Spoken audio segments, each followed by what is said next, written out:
भाई का एक अच्छे इंट्रोडक्शन के लिए कि उन्होंने जो मेरा परिचय दिया, एक अच्छा परमेश्वर का दास। यकीनन ही इसी चीज़ के लिए मैं हमेशा परिश्रम करता रहता हूँ कि मैं परमेश्वर का एक अच्छा दास बन पाऊँ, क्योंकि इसी चीज़ को हम में से प्रत्येक व्यक्ति सुनना चाहता है जब हम मसीह के सामने होंगे, राइट? कि हे मेरे विश्वास योग्य दास, तूने अच्छा काम किया, वेल डन, शाबाश, और मेरे विश्राम में क्या कर, प्रवेश कर। हम सभी इस चीज़ को चाहते हैं। उसी के साथ मैं पास्टर साहब का भी, पास्टर याकूब का भी धन्यवाद करना चाहूँगा कि उन्होंने मौका दिया, स्टेज दिया, ताकि यहाँ से मैं परमेश्वर के वचन को बता पाऊँ। और जब हम परमेश्वर के वचन में अध्ययन डालते हैं, उससे पहले कि हम इस वचन पर अध्ययन करें, कुछ बातें मैं आपके साथ कहना चाहता हूँ। और वचन हमारा लगभग 40 मिनट के बीच में रहना चाहिए, इससे पहले मैं खत्म करने की कोशिश करूँगा, ताकि आप लोग परमेश्वर के वचन को ध्यानपूर्वक सुन पाएं। और इसमें जब हम अध्ययन डालते हैं, मुझे लगता है थोड़ा सा ज़्यादा हो जाएगा, क्योंकि मैं कुछ बातें इस चर्च के विषय में कहना चाहता हूँ जो मैंने अभी देखी है, रिसेंटली देखी है। कौन सा वो चर्च है जो सबसे ज़्यादा स्ट्रॉन्ग माना जाता है? मेरे हिसाब में सबसे ज़्यादा स्ट्रॉन्ग चर्च वो है जिसके जवान, जिसके बुजुर्ग, जिसके हर एक वर्ग के लोग और परमेश्वर के लिए तैयार हों और परमेश्वर के लिए कुछ ना कुछ करते हों। और इसी चीज़ को मैंने यहाँ पर आकर महसूस किया कि किस तरीके से बच्चे एक्शन सॉन्ग कर कर परमेश्वर की महिमा कर रहे हैं, जवान लोग बजा रहे हैं, कुछ ना कुछ साज बजाकर गाकर परमेश्वर की महिमा कर रहे हैं। ऐसी ही चीज परमेश्वर हर एक कलीसिया से चाहता है, और जिस कलीसिया में चीज पाई जाती है वो कलीसिया यकीनन ही धन्य है परमेश्वर की ओर से। Hallelujah, hallelujah. ठीक है, जब हम परमेश्वर के वचन में अब अध्ययन करेंगे परमेश्वर के वचन का, तो इस बात को मैं आपके सामने जरूर रखना चाहूंगा, ताकि हम वचन का जब अध्ययन करते हैं तो उस बात को समझ पाए। जो धीरज भाई ने गाना गाया था, ये मेरे बहुत दिल के करीब है। पता नहीं क्यों मुझे ऐसा लगता है कि मेरे दिल के करीब है, और बहुतों के लोगों के लिए जो गा रहे हैं उनके भी दिल के करीब है। और जो लोग ने सुना होगा, शायद आपने भी इस चीज को महसूस किया होगा। जब भाई ने इस गीत को सबसे पहले मेरे सामने गाया था, और ये हमारे कॉलेज में पढ़ते मैं इनके साथ पढ़ता था, और इन्होंने भी कंप्लीट कर लिया है मेरे से एक ऊंची डिग्री एमडिफ, मेरी बीटीएस है, उन्होंने एमडिफ किया, मास्टर इन डिविनिटी। तो जब वो एक गाना गाया उन्होंने पहली बार मेरे सामने, मैं इस गाने को सुनकर एक बारे में सोच रहा, मसीह के प्यार के बारे में, जिसको इन्होंने आपको सबसे पहले बताया, मसीह का प्यार, मसीह ने क्या हमारे लिए किया। मसीह के प्यार को आखिर हम समझते कैसे हैं? हमने से बहुत से लोग मसीह का प्यार तब समझते होंगे जब हमारे जीवन संपूर्ण है, जब हमारे जीवनों में कोई दुख नहीं है, जब हमारे जीवन सब कुछ प्राप्त कर रहे हैं जो हमें चाहिए। और जब हम बीमारी में हैं, शायद मसीह का प्रेम हमसे नहीं है इसलिए हम बीमारी में हैं। शायद हम जो गरीबी में हैं, परमेश्वर हमसे प्रेम नहीं करता। और शायद जो मेरे परिवार में डिस्प्यूट है, जो मेरे परिवार में अलगाव है, इसके कारण परमेश्वर मुझसे प्रेम नहीं करता। मैं आप में से प्रत्येक व्यक्ति को ये बता देना चाह रहा हूँ, ऐसा नहीं है। ऐसा नहीं है कि यदि आप दुख में हो, बीमारी में हो, कलेश में हो, तो परमेश्वर आपसे प्रेम नहीं करता, बल्कि वो आपसे प्रेम करता है, इसलिए वो आपको उस चीज से जाने दे रहा है। क्या कह रहा हूं मैं? कैसा हो सकता है? हाँ, यकीनन, क्योंकि परमेश्वर उस समय में आपके साथ है। और आज का जो अध्ययन हम देखने वाले हैं उससे ही रिलेट करता है कि परमेश्वर का प्रेम इतना महान है। मेरे प्रियो, हम में से प्रत्येक व्यक्ति किसी न किसी चीज को आज इस चीज को सोच रहा होगा। आप में से कुछ व्यक्ति, सारे नहीं तो कुछ व्यक्ति जरूर हताश होंगे, जरूर इस बात को सोच रहे होंगे, थक गया मैं, अक गया मैं, अपनी फैमिली का वजन उठाते उठाते, अपनी जॉब का वजन उठाते उठाते, अपने करियर का वजन उठाते उठाते, मेरे को क्या बनना है, बच्चे पढ़ाई कर करके थक गए होंगे। नहीं, यकीनन मुझे नहीं लगता है लॉकडाउन में, है ना, लॉकडाउन में कहाँ पढ़ाई हो रही है। पर हाँ, अगर ऑनलाइन आपकी पढ़ाई हो रही है तो आप कह रहे होंगे, अरे यार इस फोन में मैं पढ़ाई करते करते क्या हो जाए, थक गया, अक गया, कब तक जिंदगी चलेगी, क्या होगा, अरे इतना वजन मैं नहीं सह सकता। बहुत से लोग हताश होंगे। इस समय में आपको सबसे ज्यादा जरूरत है प्रोत्साहन।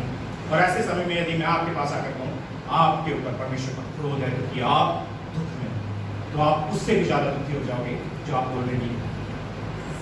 मैं नहीं चाहता कि मैं परमेश्वर का सारा साथ और आप लोगों से कोई नहीं चाहता। मैं हमेशा से सोचता था कि परमेश्वर का प्रेम क्या है, क्या है परमेश्वर का प्रेम। परमेश्वर का प्रेम इस समय में भी आपके साथ रहता है, और इस प्रोत्साहन की हम में से प्रत्येक व्यक्ति को जरूरत है।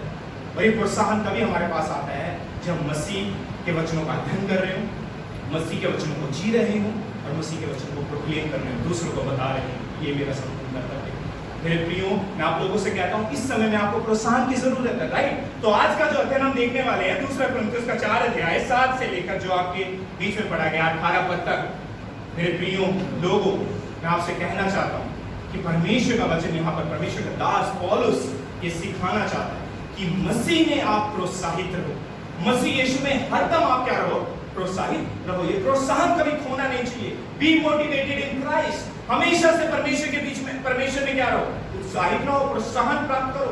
और कैसे कैसे हम यहाँ पर देखते हैं कि मसीह में हमें प्रोत्साहित रहना है इन सब चीजों में। और जब ये सब चीजें हमारे ऊपर आती है ना, दुख, ये क्लेश, ये भावना, ये संकट और ये अलगाव हमारी फैमिली के अंदर, तो इस समय पर ही सबसे ज्यादा हमें प्रोत्साहन की जरूरत होती है। ऐसा नहीं है कि मसीह आपसे प्रेम नहीं करता, मसीह प्रेम करता है और आपको प्रोत्साहन प्रेम करता है, इसलिए तो प्रोत्साहन के लिए हमेशा खड़ा है, ताकि आपको प्रोत्साहन दे सके, ताकि आप प्रोत्साहित हो, ताकि आप मोटिवेट हो, ताकि आप कभी गिरो ना।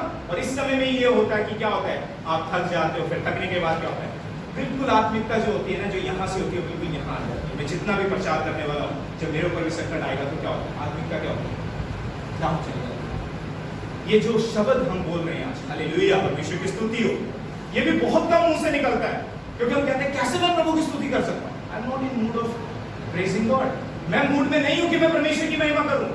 इस समय में आपको प्रोत्साहन की बहुत ज्यादा जरूरत है, मुझे प्रोत्साहन की बहुत ज्यादा जरूरत है। उस चीज को आज हम देखते हैं, तो यीशु मसीह में हमेशा प्रोत्साहित। और परमेश्वर का दास जब इस पत्र को लिख रहा है, बात बहुत देखने योग्य है, उसे भी प्रोत्साहन की जरूरत है और वो प्रोत्साहित है यीशु मसीह में, तभी वो लोगों को सिखा रहा है कि तुम भी प्रोत्साहित रहो। मैं आपको बता देना चाहता हूँ, ये पत्र जो दूसरा कुरिन्थियों जब वो लिख रहा है, तो जिनको वो लिख रहा है उनके बीच में अलगाव था पौलुस के लिए।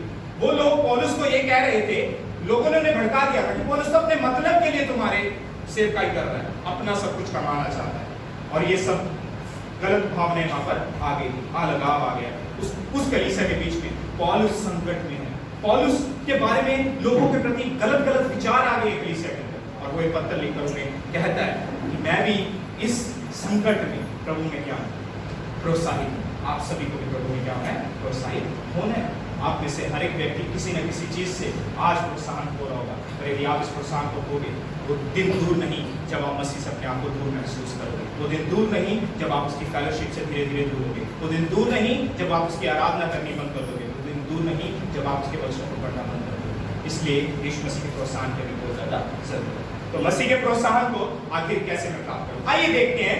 मैंने इस वचन को 3 भागों में बांटा है ताकि आप इस चीज को समझ सकें, कैसे मसीह में मैं प्रोत्साहित रह सकता हूं, कैसे मैं मसीह यीशु में प्रोत्साहित रह सकता हूं, इवन हर एक संकट के अंदर भी, इवन हर एक कलेश के अंदर भी, इवन हर एक प्रकार के दुख के अंदर भी मैं कैसे मसीह में प्रोत्साहित रहूं। सबसे पहली बात, मैं अपनी कमजोरियों में, मैं अपने संकट में, अपने जीवन को मसीह यीशु में जीने के लिए दे दूं, अपनी कमजोरियों में। क्यों ऐसा मैंने कहा, यदि आप मेरे साथ 7 पद की तरफ नजर डालोगे तो परमेश्वर का दास वहां पर ये बात कह रहा है पौलुस कि हमारे पास धन है मिट्टी के बर्तनों में रखा हुआ। क्या वो धन? यही कि मसीह के बारे में नॉलेज, मसीह के बारे की शिक्षा। हम जैसे मिट्टी के बर्तन, अपने आप को मिट्टी का बर्तन कह रहा है, कमजोरी व्यक्त कर रहा है अपनी कि हम कमजोर हैं, तब भी मसीह हमारे अंदर रहकर हमें प्रोत्साहित कर रहा है, हमें मजबूत बना रहा है, अपनी कमजोरियों में मसीह में जीना सीखे। फिर जब आप 8 पद में जाते हो, 8 से 9 पद में, ये सबसे ब्यूटीफुल, मुझे सबसे मनमोहक पद लगता है जब वो कहता है कि हम चारों ओर से कलेश तो भोगते हैं पर संकट में नहीं पड़ते। कहने का मतलब क्या है कि चारों तरफ से कलेश है। हो सकता है घर की परेशानियों का कलेश है, बच्चों के वजन का कलेश है, हो सकता है मिनिस्ट्री का कलेश है, मतलब मिनिस्ट्री का बोझ है ना, कि मिनिस्ट्री का जो हमें लोगों को, इतने लोगों को संभालना है, हर एक दिन उनके लिए प्रार्थना करनी है, हम बोझ में आ जाते हैं। 5 लोग भी कई बार बोझ को महसूस करते हैं। उस समय भी परमेश्वर क्या कर रहा है, हम चारों ओर से घिरे तो हुए हैं कलेश से, पर संकट में नहीं पड़ते। कहने का मतलब ये है कि कलेश तो है, पर कलेश हमें हमारी आत्मिकता को खत्म नहीं कर सकता, हमें परमेश्वर से दूर नहीं कर सकता। ऐसा प्रोत्साहन मेरे अंदर है। इवन कलेश है, कलेश के रहते हुए मैं क्या हूं, प्रोत्साहित। और उसके बाद बोलता है हर एक उस बात को रखता है, त्यागे तो जाते हैं परंतु गिराए नहीं जाते, और हर एक बात से सताए तो जाते हैं, गिराए नहीं जाते। हम यीशु मसीह में संकट सहते हैं, हम संकट में हैं परंतु हम निरुत्तर नहीं है, निरुपाय नहीं है, निराश नहीं है। इसका मतलब यही है कि हमारा मोटिवेशन खो नहीं। पर हम में से प्रत्येक व्यक्ति आज इसी चीज को चाहता है कि ये प्रोत्साहन ना खोए। अगर ये प्रोत्साहन हो गया तो वक्त नहीं लगता परमेश्वर से दूर, वक्त नहीं लगता परमेश्वर की संगति से अपने आप को दूर महसूस करने में। और यहाँ पर परमेश्वर यीशु मसीह हमारा प्रोत्साहन बना हुआ। पर कैसे, आखिर हम देख तो ये रहे ना, कैसे इस प्रोत्साहन में जी पाए, कैसे जी पाए मसीह यीशु में अपनी कमजोरियों को महसूस करते हुए, कमजोरियों में होते हुए भी गिरे ना, कैसे मैं इस चीज को कर पाऊँ। आइए देखते हैं कि 10 पद में परमेश्वर का वचन क्या कहता है? हम यीशु की मृत्यु को अपनी देह में हर समय लिए फिरते हैं कि यीशु का जीवन भी हमारी देह में प्रकट हो। हम यीशु की मृत्यु को अपने अंदर लिए फिरते। क्या मतलब है ऐसा? क्या कह रहा है पौलुस कि यीशु की मृत्यु को हम अपनी देह में लिए फिरते हैं? क्या कहना चाह रहा है पौलुस? पौलुस ये कहना चाह रहा है कलीसिया से, हर समय अगर मुझे कोई दुख होता है ना, मैं अपने दुख को मसीह के साथ कंपेयर करके देखता हूँ। उसका दुख मेरे शरीरों में, हम अपने शरीरों में लिए फिरते हैं। मतलब हर समय वो पिक्चराइज होता है जो दुख था, जिस गाने को भी आप गा रहे थे, यीशु गिरता यहाँ से वहां, याद कर ले वो समा, यीशु गिरता यहाँ से वहां। जो यीशु ने सहा, क्या मेरा दुख उससे बढ़कर है? और उसका कहता नहीं। और वो मसीह किस लिए दुख सह रहा था? हम लोगों के लिए, हमारे उद्धार के लिए। क्या आप उस उद्धार में जीते हुए उस मसीह के प्रोत्साहन में नहीं जी सकते? आप में से कई लोगों ने गवाहियां दी, है ना? आंटी ने गवाही दी कि उनके बेटा बीमार था, उस बीमारी में होते हुए उन्होंने प्रोत्साहन दिखाया, पास्टर साहब के पास आए, प्रार्थना करने के लिए कहा, मसीह से दूर नहीं हुए। कोई भी संकट आपको गिरा नहीं सकता यदि आप मसीह की कुर्बानी को हर समय अपने दिल में, अपने दिमाग में पिक्चराइज करें। और इस तरीके से यदि आप कह सकते हो कि मसीह की कुर्बानी को मैं अपनी देह में ले फिरता हूं, यहां से जब मैं बोल रहा हूं, मेरे लिए जरूरी है कि मैं इसमें जीऊं भी।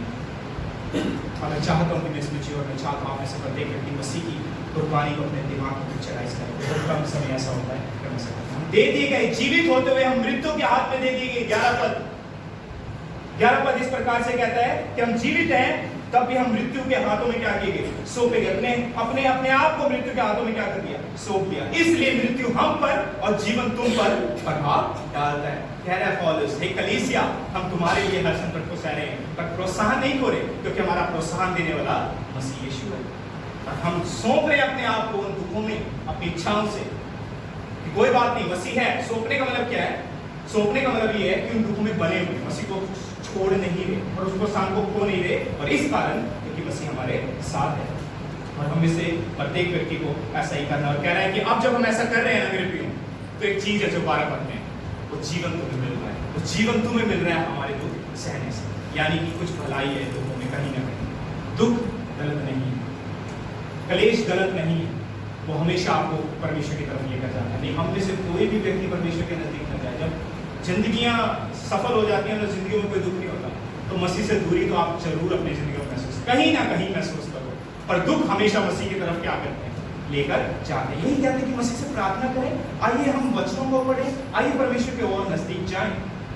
और दुख और भी दुख में बन जाते हैं यदि मसीह हमारे साथ ना हो। मैं आपसे यही क्या देना चाहता हूँ, अगर आप ये कहोगे अगर मसीह के पास आकर भी दुखी ही रहना है या क्लेश से गुजरना है, तो फिर हम मसीह के पास आए क्यों? मैं आपको बता देना चाहता हूँ, आपके दुख में जो मसीह यीशु में है और उन लोगों में जो मसीह यीशु में नहीं है, एक अंतर है। उनके दुख और दुख में बन जाते हैं क्योंकि उनको कोई आशा नहीं है। हमारे दुख में नहीं बनते क्योंकि हमें एक आशा होती है, ये तो पार्ट एंड पार्सल, ये आएगा और चला जाएगा। परंतु मसीह हमारे साथ, और यही प्रोत्साहन आपको परमेश्वर में बढ़ने के लिए क्या करता है? मदद और सहायता करता है। यही परमेश्वर का वचन हमें यहाँ पर समझा रहा है 7 से लेकर जो हमने 12 पद तक देखा, जिसमें हमने कहा मसीह यीशु में, अपनी कमजोरियों में मसीह यीशु के जीवन जैसा जीने की कोशिश करो, तो आप हमेशा से क्या होंगे? प्रोत्साहित। मसीह यीशु को देखो, मसीह में जीने का मतलब क्या है? मसीह की तरफ हमेशा नजर डालो, तो आप हमेशा प्रोत्साहित होंगे और गिरेंगे नहीं। और इस समय में ही सबसे बड़ा मौका होता है प्रभु यीशु मसीह को एक्सपीरियंस करने का। इससे पहले कोई एक्सपीरियंस नहीं कर सकता, इससे पहले कोई महसूस नहीं कर सकता, जान नहीं सकता कि मसीह कौन है। और जब ऐसे समय हमारे ऊपर आते हैं, चाहे वो बीमारी से गुजरना हो, चाहे वो किसी फाइनेंशियल प्रॉब्लम से गुजरना हो, कोई भी आपका जो घर का आर्थिक स्थिति है वो बिगड़ जाए, उस समय तक भी आप मसीह के सामने जा सकते हो। इस समय आप मसीह को महसूस कर सकते हो। उस समय पर भी परमेश्वर ने क्या किया? समझ कर। इस बात को मैं हमेशा पूछता हूँ जब भी मैं परमेश्वर का वचन अभी इन दिनों में कर रहा हूँ। 7 और 8 महीने चले गए लॉकडाउन को 7 और 8 महीने चले गए। हम में से किस व्यक्ति को परमेश्वर ने प्रॉपर खाना नहीं दिया? किस व्यक्ति को परमेश्वर ने अपनी जरूरतों की चीजों को पूरा नहीं किया? सभी, राइट? तो क्या इस महानता को हम नहीं देख रहे? क्या हुआ जब कुछ पल के दुख आ जाते हैं? क्या हुआ जो कुछ संकट हमें सताते हैं? कम से कम ये हमें परमेश्वर के नजदीक तो लेकर जाते हैं। ये तो फोन होगा जो परमेश्वर के नजदीक जाएगा। हालेलुया। इस बात पर हम कह सकते हैं हालेलुया, क्योंकि परमेश्वर की महिमा हो, परमेश्वर की महिमा उस चीज के लिए जो परमेश्वर हमारे जीवन में कर रहा है। दूसरी बात जो हम यहाँ से देखते हैं वो 13 से लेकर 16 पद तक हमें देखने को मिलता है। सिर्फ मसीह में जीना ही काफी नहीं। यदि मैं आपको कहता रहूं मसीह के दुख को स्मरण करो और चलते रहो, अपने दुख को मसीह के साथ कंपेयर करो और चलते रहो, आप कहोगे कैसे? पास्टर साहब क्या आप कर सकते हो? या ब्रदर आप कर सकते हो? मुझसे ये सवाल पूछा जाएगा। तो मैं एक और चीज देखता हूँ यहाँ पर जो पौलुस कलीसिया को कह रहा है और हमें भी देखनी है, मसीह में ही नहीं जीना, मसीह के साथ भी जीना, जो मैं यहाँ पर 13 से लेकर 16 तक में देखता हूँ। क्या मतलब है? आप अपनी कमजोरियों में, अपने दुखों में मसीह के साथ जीने के लिए तैयार हो जो मेरे प्रियो, तो अपने आप हर एक दुख में प्रोत्साहित रहोगे, चाहे वो कैसा भी कलेश हो, कैसी भी परेशानी हो सकता है हमारे रिलेशनशिप बिगड़ चुके हैं, जिस तरीके से हम अपने रिलेशनशिप को चला रहे थे वो बिगड़ चुके हैं, परिवार में और भी बाहरी रूप से हो सकता है हम अपने शादी के लिए पार्टनर ढूंढ रहे हैं, परेशान हो गए, हताश हो गए, नहीं मिल रहा, बहुत सी परेशानियां आज हमारी जिंदगी में हो सकती है, पर उन चीजों में मसीह में जीकर, और अब दूसरा भाग मसीह के साथ जीकर, क्योंकि मसीह में तभी जी पाएंगे जब मसीह हमारे साथ हम उसे महसूस करेंगे। क्या मतलब है मसीह के साथ जीकर? यदि हम देखेंगे 13 पद में, तो वहां पर परमेश्वर का दास इस वचन को, इस पद को कहीं से उठाता है। यदि आप बाइबल पढ़ते हो, बाइबल को जानते हो, आप में से कुछ लोग पढ़ पाते होंगे, कुछ लोग नहीं पढ़ पाते होंगे, सुनने के लिए आपके सौभाग्य, परमेश्वर का धन्यवाद करें।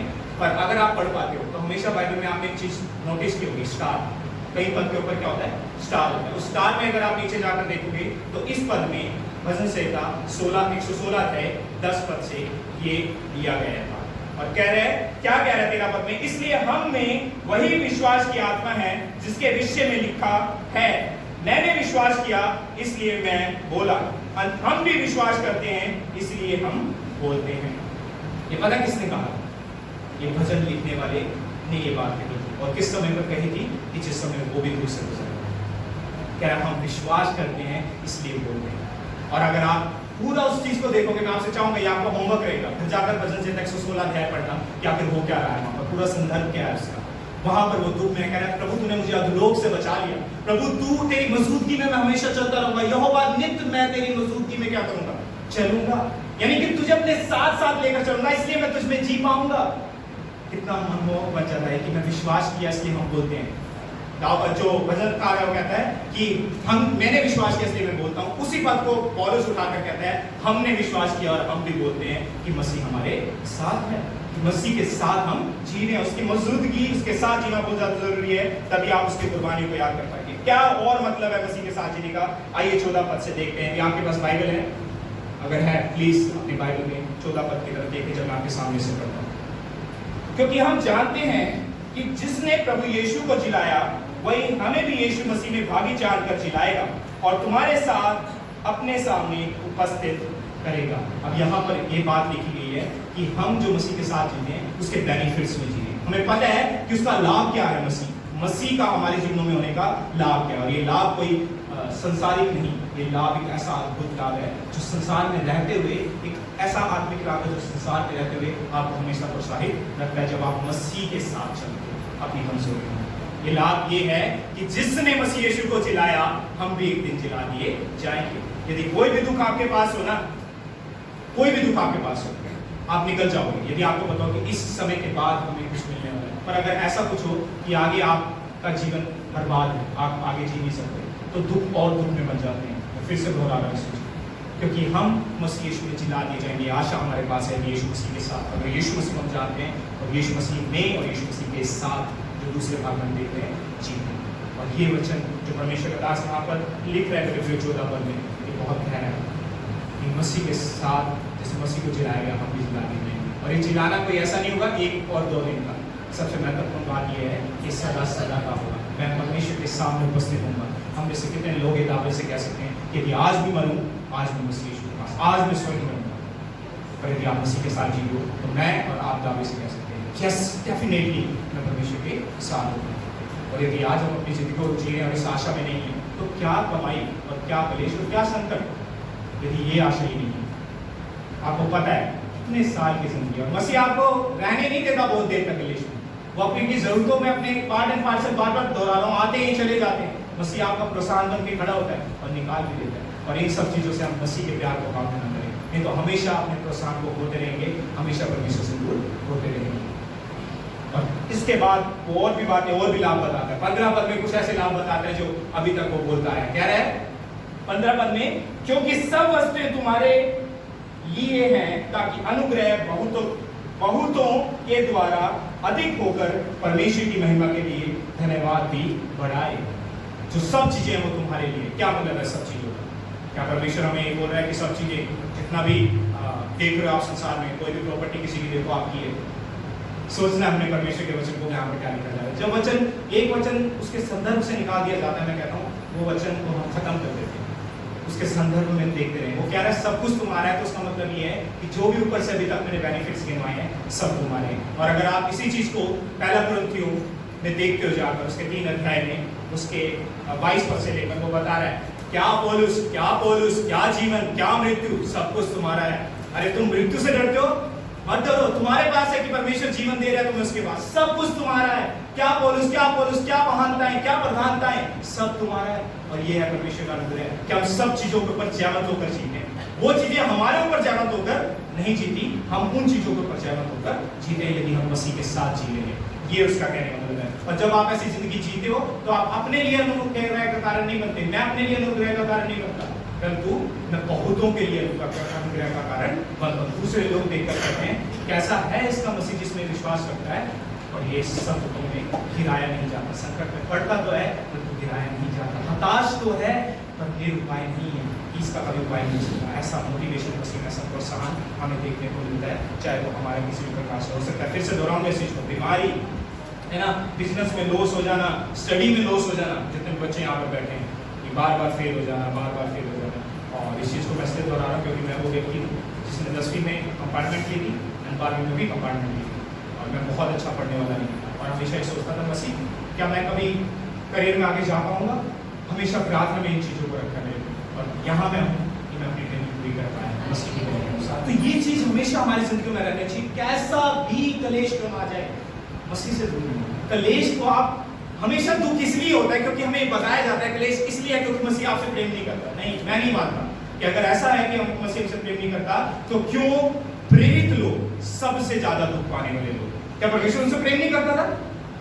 यदि परमेश्वर का प्रेम हमारी महानताओं से, हमारे संकट के ना होने से गिना जाता है, तो प्रेरित लोग तो सिर्फ एक चेले को छोड़कर सभी के सभी का जो मरण आप देखते हो, मृत्यु, ध्यान रखना, क्या परमेश्वर उनसे प्रेम नहीं करता था? अरे हमसे ज्यादा प्रेम करता था। वो उनकी उपस्थिति दिखाता था, उनके साथ जो उपस्थिति थी, राइट, परमेश्वर से प्रेम करता था। कभी भी इस चीज से मत भूलिए, मसीह के साथ जीने की कोशिश करें अपने हर एक दुख में। और तीसरी बात, सिर्फ इतना ही काफी नहीं जो मैं आपसे कह रहा हूँ, मसीह में जीकर, मसीह की कुर्बानी को अपने हृदय में हमेशा रख करके आपका जीवन मसीह में चलता रहे। आपको ये भी देखना है कि मसीह के साथ भी जीना है, जो भी आप यहाँ पर देखते हैं। उसके बाद जब आप 15 पद के बाद 16 पद में आते हो तो एक और बात हमसे वो कहना चाहता है। आइए देखो 16 पद पर नजर डालें। हमारा भीतरी मनुष्यता हमेशा नया होता जाता है, बाहरी मनुष्यता नष्ट हुआ जाता है। क्या मतलब है बाहरी मनुष्यता का नष्ट होने का? यानी कि समय आता है कि हमारा शरीर क्या होता है, डीके होना शुरू हो जाता है, कमजोर होना शुरू हो जाता है, बुढ़ापे में जा रहे हैं ना, हमारा शरीर कमजोर हो रहा है, पर आत्मा भी तंदुरुस्त है क्योंकि मसीह तंदुरुस्त कर सकता है। हो सकता है आप में से कुछ लोग बीमारी को और अपने शरीर को क्या समझ नष्ट हो जा रहे हैं, पर आपको पता है यदि आपकी आत्मा स्ट्रोंग है तो शारीरिक दुख में भी आप उसे फेस कर सकते हैं। मैं अपने कई प्रिय लोगों से बातचीत करता हूँ और हमेशा उनके साथ जब परमेश्वर के वचन को बांटता हूँ तो ये आपको पता है बीमारियों से लड़ने के लिए व्यक्ति को, चाहे वो कोरोना वायरस क्यों ना हो, जो बीमारी भीषण बीमारी यहाँ पर चल रही है, सबसे ज़्यादा जरूरत की चीज़ होती है, जो साइंस भी मानती है, मेडिकल लोग भी मानते हैं, ये है, जो डॉक्टर लोग भी मानते हैं, आपके चिकित्सा भी मानते हैं, ये है कि प्रोत्साहन। यदि व्यक्ति की विल पावर कम है तो चाहे छोटी सी भी बीमारी क्यों ना हो, उसे रोग शैया पर, उसे बेड तक पहुंचा देती है। अगर उसकी विल पावर तेज है तो चाहे कितनी भी बीमारी क्यों ना हो उसे पहुंचा नहीं सकती। अब मैं ये नहीं कह रहा कि आप दवाई देना छोड़कर विल पावर पर निर्भर रहें, मैं ये कह रहा हूँ कि प्रोत्साहन की उन चीजों के साथ बहुत ज्यादा जरूरत है। और ऐसा प्रोत्साहन कौन देगा? जो मसीह है, जो यहाँ के जीवन में भी आपको शांति दे रहा है, आपके साथ रहकर, और आने वाले जीवन में भी आपको शांति दे रहा है, मसीह के साथ रहना। एक बार फिर से आप कह सकते हो हालेलुया, क्योंकि मुझे कोई डाउट नहीं लगता इस चीज में, जब ऐसी कोई प्रशंसा की बात हो और मसीह के प्रशंसा की बात हो तो हम उसमें हालेलुया ना कह सकें।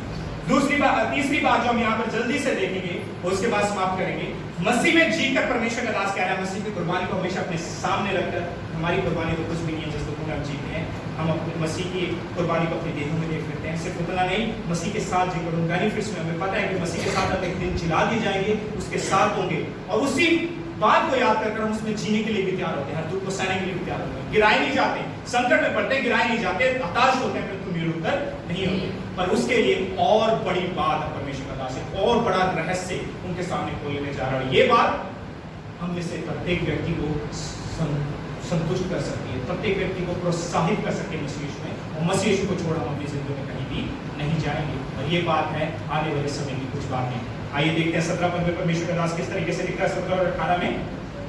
क्योंकि हमारा पल भर का हल्का सा क्लेश हमारे लिए बहुत ही महत्वपूर्ण और अनंत महिमा उत्पन्न कराता जाता है। हमारा थोड़ा सा क्लेश जिसमें हम जी रहे हैं एक बहुत बड़ी महिमा हमारे लिए क्या करता है, उत्पन्न करता चला जा रहा है। और ये महत्वपूर्ण है और ये बात देखी हुई नहीं परंतु अनदेखी है। अब आप कहोगे देखी हुई बातों पर तो बहुत प्रोत्साहन दिखाया जा सकता है, अनदेखी बातों पर कैसे प्रोत्साहन दिखाया जा सकता है?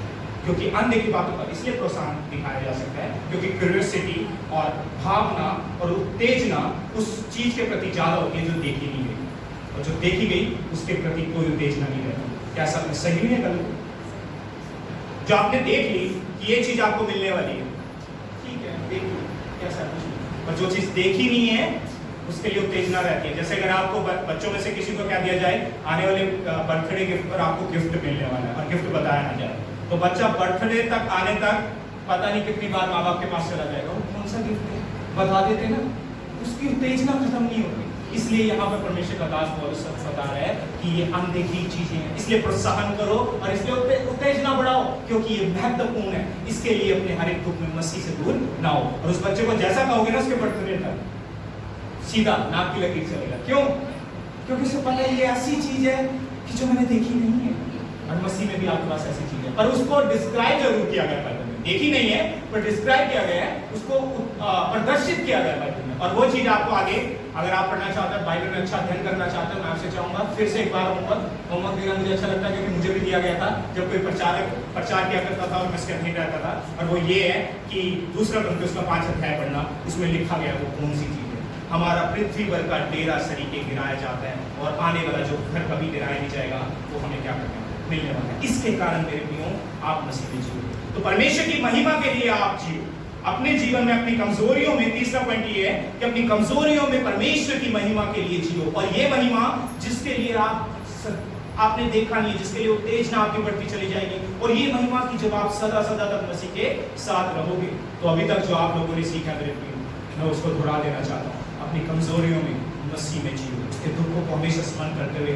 हर एक चीज में उत्तेजना ना हो। अरे क्या होगा मैं दुखों में, अरे क्या होगा मैं कलेशों में, अरे क्या होगा मैं बीमारी में हूँ, अरे क्या होगा मैं फेल हो रहा हूँ बार बार, अरे क्या होगा मेरे बिजनेस में मुझे लॉस हो रहा है, अरे क्या होगा मैं मिनिस्ट्री में इतना बोझ महसूस कर रहा हूँ, अरे क्या होगा इतना समय हो गया कि लोग कलीसिया के अंदर बढ़ नहीं रहे, इतना समय हो गया जितने लोग बढ़ रहे हैं वो परमेश्वर यीशु मसीह में बढ़ नहीं रहे। उस समय हर एक व्यक्ति कह सकता है, इवन मैं भी जो यहाँ से प्रचार कर मैं विशेष देखता हूँ कि उसकी मिनिस्ट्री में कितने लोग उसके साथ रहे थे, यकीनन बहुत सारे थे, पर अंत तक हमें पता है क्या हो गया था।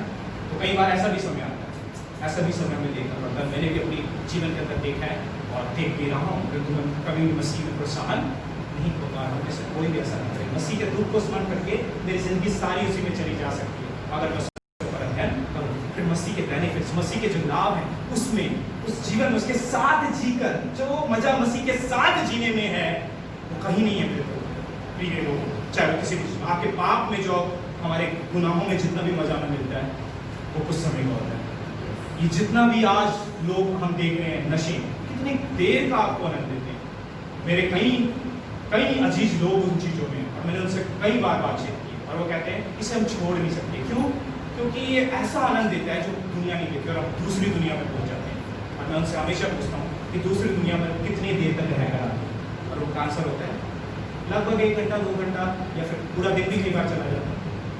फिर मैं उनसे कहता हूँ कि ऐसा आनंद प्राप्त करो जहाँ कभी अंत नहीं हो। पर हाँ, इन चीजों में रहते हुए एक जरूरत तो होगी, क्योंकि आप मसीह को नहीं पहचानते, मसीह यीशु को नहीं जानते, इसलिए काम हो गया। एक जरूर तो होगा कि अंत के समय में आपको बहुत ध्यान रखूंगा। इस चीज को मैं हमेशा दोहराता हूँ। एक व्यक्ति ने परमेश्वर के दास ने कहा था, ताकि आप इस चीज को समझ पाओ इस तरीके से, A.W. डॉल्जर, और वो एक वक्ता भी है, थियोलॉजियन भी है, हमारी तरह उन्होंने भी ट्रेनिंग किया था, और उन्होंने इस प्रकार से कहा था, कहता है नरक में का एक दिन उन 1000 दिनों से भयानक होगा जो हमने इस पृथ्वी पर आनंद में जिए। क्या मतलब है इस चीज का? कि जो हम आज यहाँ पर मसीह को प्राप्त करने की कोशिश नहीं करते, उसमें जीने की कोशिश नहीं करते, उसके साथ जीने की कोशिश नहीं करते, उसकी महिमा के लिए जीने की कोशिश नहीं करते। जो 3 पॉइंट हमने यहाँ से देखे हैं, जो पौलुस भी कलीसिया को समझा रहा है, हर एक उनके दुखों में, हर एक उनके संकटों में। तो मेरे प्रियो, ये जो भी इन चीजों को छोड़कर आप जिस भी चीज में जीना चाहते हो, किसी भी आनंद के लिए जीना चाहते हो, तो याद रखना वो आनंद चाहे आपने 1000 दिन भी क्यों ना साथ, एक दिन आपको बता देगा मैंने क्या किया। मैंने क्या किया, काश मैं एक दिन मसीह के साथ चलता और आज ये सारा जो मैं जी रहा हूँ एक दिन स्वर्ग के अंदर कितना आनंदित होता। तो मेरे प्रियो, हम में से प्रत्येक व्यक्ति को करना क्या है, आप कमजोरी में हो, आप अपनी कमजोरी में महसूस करते हुए, जैसे पौलुस कह रहा है कि मिट्टी में रखा हुआ है, मिट्टी के बर्तनों में रखा हुआ एक गॉस्पेल, एक सुसमाचार का संदेश हम लोगों में, हम कमजोर हैं, हम गिराए जाते हैं, हम हताश होते हैं, और मसीह यीशु में जीकर प्रोत्साहित हो जाते हैं, मसीह यीशु के साथ जीकर प्रोत्साहित हो जाते हैं, मसीह यीशु की महिमा में जीकर प्रोत्साहित हो जाते हैं। आइए एक बार फिर से आपके सामने भाग रखूंगा ताकि आप में से कोई भुला ना पाए इन वचनों को, अर्थात भुला ना पाए मसीह यीशु, और वो अगर भुला दिया तो सब कुछ भुला दिया। आइए प्रयोग में आपको बताता हूँ किस भाग को किस तरीके से मैंने इसे बांटा है। दूसरा कुरिन्थियों का 4 अध्याय 7 से लेकर 12 पद तक जो हम देखते हैं कि अपनी कमजोरियों में, अपनी हताशा में, अपनी निराशा में मसीह यीशु में जी।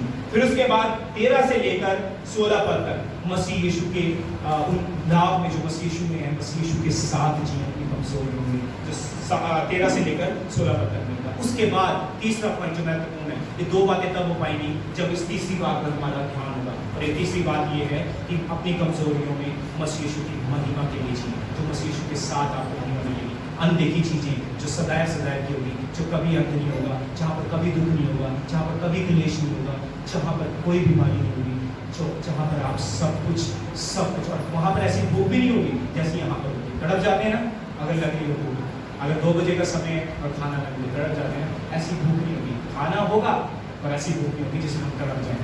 उस समय हम आनंद और वेट करेंगे उस मसीहा की, जब वो आएगा और हम उसके साथ कहते हैं खाने को खाएंगे। कई बार हम चूक जाते हैं इन सब बातों को याद करने के लिए, इसलिए मसीह में प्रोत्साहित नहीं है। इसलिए हमारे जवान लोग उस समय तो चर्च में दिखाई देते हैं, और मैं खुश हूँ, आनंदित हूँ कि यहाँ पर बच्चे भी हैं और जवान लोग भी परमेश्वर की सभा में। पर कई बार ऐसा होता है, मैं अपने जीवन को जी चुका हूँ, मैं जानता हूँ मैं मसीह परिवार से था और कैसा व्यक्ति था। उस समय तो मैं चर्च में नजर आ रहा था, पर कुछ समय के बाद मैं चला जाता था, क्योंकि मुझे ऐसा प्रोत्साहन नहीं मिला था। जिस दिन मुझे मसीह ऐसा प्रोत्साहन मिला, उसके बाद चर्च मेरे लिए एक जरूरत नहीं है, जैसे और चीजें थी, उसकी आराधना मेरे लिए जरूरत नहीं है। और शायद वही समय था जिसने मुझे मोल्ड किया और ये कहा, अब परमेश्वर में जीना लोग, तूने परमेश्वर के वचन का अध्ययन किया, तूने प्रभु मसीह के वचन में जी रहा है, अब तुझे दूसरों को भी क्या करना है, बताना। हम में से प्रत्येक व्यक्ति का यही कर्तव्य है, मसीह यीशु के अध्ययन में जीना, अध्ययन करना, जीना, और उससे दूसरों को बताना है क्या करना। और मैं हमेशा से चाहता हूँ कि जब हम परमेश्वर के वचन को सीखें तो इस प्रकार से सीखें। आइए हम प्रार्थना करें, परमेश्वर के नजदीक जाएं और कहें, प्रभु यदि आज तक हम अपनी कमजोरियों में ऐसा जीवन नहीं जी पाए तो मसीह यीशु में प्रोत्साहित हूँ, और ऐसा प्रोत्साहन हमसे कभी खोया ना चाहे। और जब ऐसा प्रोत्साहन मिलेगा, ये मिलेगा मसीह यीशु में जीकर, उसकी कुर्बानी को हमेशा ध्यान में रखकर, मसीह यीशु के साथ जीकर कि क्या आपकी जिंदगी जी उठेंगी, आपके शरीर जी उठेंगे और महिमा में परमेश्वर के पास होंगे। आज तो ये डीके हो रहे हैं, आज तो ये कमजोर हो रहे हैं, भारी मनुष्यता और भीतर मनुष्यता ताकत पा रहा है, ये भीतर मनुष्यता उस बाहरी मनुष्यता को भी दोबारा से जिला देगा। ये बीमारियां चली जाएंगी आपके जीवनों से जिस समय मसीह यीशु के सामने आप उपस्थित होंगे, जब ग्लोरीफाई और महिमा वाली देह में आप उसके सामने मौजूद होंगे। और उस महिमा को याद रखें जो आपने देखी नहीं है, उस महिमा को याद रखें कि जो देखें, उस महिमा के लिए जिए, तब हमेशा आप प्रोत्साहित रहेंगे। आइए उस प्रोत्साहन के लिए परमेश्वर के नजदीक जाएंगे। महान और सामर्थ्य परमेश्वर, हम तेरे नजदीक आते हैं जानते हुए कि तेरे वचन से जो भी हमने सीखा, हमारे दुखों में, हमारे कलशों में हमें प्रोत्साहन देने वाला मसीह यीशु है। इसलिए इस प्रोत्साहन में हमेशा जीते रहना और मसीह में प्रोत्साहित रहना हमारे लिए बहुत ज़्यादा जरूरी है, ताकि हम अपनी कमजोरियों में मसीह यीशु में जी सकें, उसकी कुर्बानी को हमेशा अपने सामने रखते हुए जी सकें। प्रत्येक व्यक्ति इंक्लूडिंग मी परमेश्वर में अपने आप को भी यहाँ पर रखना चाहता हूँ कि मसीह यीशु की कुर्बानी को हमेशा याद रखते उसके साथ जी सकें। दूसरी बात, परमेश्वर जो हमने सीखी, मसीह यीशु के साथ जी सकें, ताकि उसमें होकर जी सकें, उन कुर्बानी में होकर जी सकें, उसके साथ, उसके लाभ में जो हमें देखने को मिलता है उसके साथ होंगे, और उसके उस बॉडी में जी उठेंगे जो अभी टीके हो रही है, जो अभी खत्म हो रही है, और आने वाले समय में जो आत्मा जो तरक्की पा रही है, भीतरी मनुष्यता, उसके द्वारा हम भारी मनुष्यता भी जी उठेगा। होने दे उस प्रोत्साहन के साथ हम जी सकें, और उस महिमा के लिए जो देखी नहीं गई परमेश्वर, उसके लिए उत्तेजना हमारी बढ़ती चली जाए प्रत्येक व्यक्ति की, और उसके लिए हम जी पाए, ताकि हर एक प्रकार का आनंद जो उस समय का होता है परमेश्वर, किसी भी काम को लेकर परमेश्वर, जो हमारे केमिकल रिएक्शन परमेश्वर हमारे शरीरों में होती है, किसी भी अभिलाषाओं को लेकर परमेश्वर, और वो अभिलाषाएं कुछ समय की होती है, चाहे वो हमारा बाहरी रूप से किसी चीज़ को करना हो, और चाहे वो हमारा किसी भी तरीके से किसी भी गलत काम में इन्वॉल्व होना हो परमेश्वर, चाहे वो कैसा भी हो परमेश्वर। ये कुछ समय का आनंद तो हमें दे सकता है, पर सदैव आनंद हो देते हैं, क्योंकि वो जीवन जो कंटिन्यूली पाप में बना रहता है और किसी भी प्रकार के आनंद में बना रहता है, वो परमेश्वर यीशु मसीह को जाना नहीं होगा। और हमें से कोई व्यक्ति नहीं चाहता कि मसीह यीशु में ना जिए, मसीह यीशु के साथ ना जिए, और मसीह यीशु की महिमा के लिए ना जिए। सभी चाहते हैं और इसके लिए सभी को प्यार करो। जिन लोगों ने अपने मन में पश्चाताप किए और फिर आए प्रभु, उन्हें दिन फिर मदद कर ताकि तुझ में जी तेरे साथ जी तेरी महिमा के लिए जी। प्रार्थना उद्धार परमेश्वर मसीह सभी को जय मसीह। एक बार फिर से धन्यवाद पास्टर साहब का और यूसुफ का समय देने के लिए कि परमेश्वर के वचन से बात। और अगर आपका कोई सवाल होता है इन वचनों को लेकर, क्योंकि मैं नहीं चाहता आप में से कोई भी दुविधा में जाए, आप लोग पूछ सकते हो किसी भी टाइम कभी भी, और आप पास्टर साहब को भी बता सकते हो बजाय अगर आप फील नहीं करते कि मुझसे नेट पर करें, आप पास्टर साहब को बता सकते हो। कोई भी सवाल पास्टर साहब मुझसे पहुँचा सकते हैं ताकि मैं जवाब दे सकूँ।